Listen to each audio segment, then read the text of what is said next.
Yeah, I mean, all our RBIs right there. Jhonny coming through with, and I know he's been just missing a couple balls and wanting to see something jump out of the park. He got that one, the deepest part, hit it well, and perfect timing. And Steven followed suit, but a couple other big hits behind that, and just an overall big night for him. But we got into a bind. It's not very often, but I guess it shouldn't surprise us now. We're down early. We're down 3 right from the top, and the guys just kept coming. Fortunately, Michael pulled it together a little bit. What did you see from him in the first inning? It looked like he couldn't. His timing was off. Yeah, I mean, just he didn't look synced up with his legs and his arm, and you'd see one that he would miss low, and then he'd have a fly ball, one that would rise out of the zone, and just for whatever reason, I mean, that's part of the challenge of this game. But what's even more impressive is that once he got those first 2 innings, even though it cost him almost 60 pitches, he figured it out. He came back through a couple real nice breaking balls. I don't know if that slowed him down a little bit, but he and Tony, I think, did a real nice job of just not trying to force the fastball and make him pitch a little bit, use his other stuff, and maybe that'll get him back into sync. And it seemed to work because then he was clean. And we could have ran him out there for a little while longer, but he had done enough work by that time. You gave Jhonny recently that series of days off. Have you seen a little more life from him since then? I mean, did you think that that's paying off now? Yeah, I think so. I think he felt better immediately, I'm sure. But, we're a lot of games into this thing, so I'm sure he's still feeling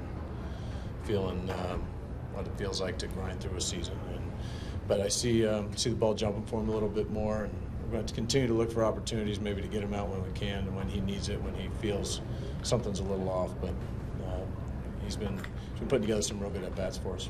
Mike, there have been times where the opponent scores 3 runs and you guys don't have a chance in that game. I mean, you might come back, but you've lost a lot of games when the opponent scored 3 runs or more.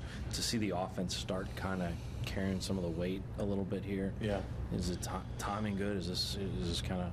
I'd say we've lost less games than most teams when they're down 3 runs right from the top. This team has been very good, I think, at getting right back into a game.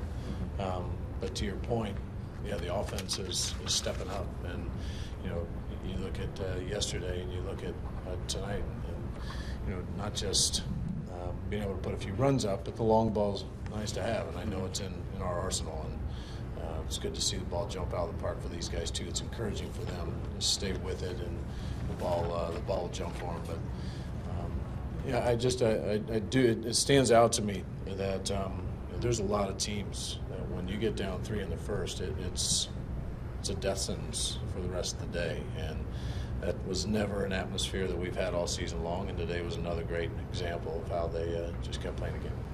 Ideally, when you start putting Adams and Holiday and Grichuk back in the line, I mean, are these guys?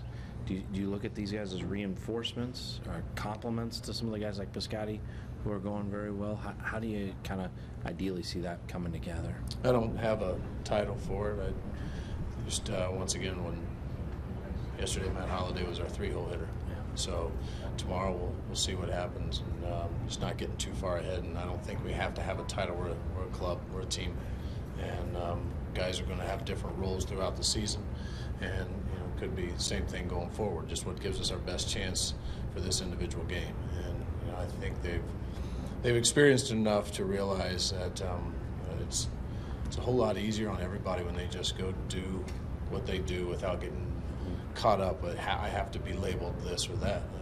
If I have my name on that lineup card today, I'm going to do my piece, and if not, I see kind of how we're working things right now. I'm going to have a chance to come in late and do something, and I think everybody's staying prepared that way.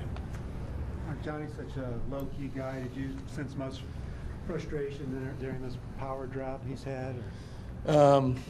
No, he's pretty much the same guy all the time. There's a couple times I heard a bat slam or something down below, but not very often. I mean, I think part of his, the beauty of his game, a lot like what we used to say about Carlos Beltran, is just the consistency and how they handle success, consistency and how they handle failure, allow them and gives them a better opportunity to be consistent and successful for a long period of time. But Jhonny, I think, has wanted obviously to be able to do his part, and it's nice to see him in a good spot right now.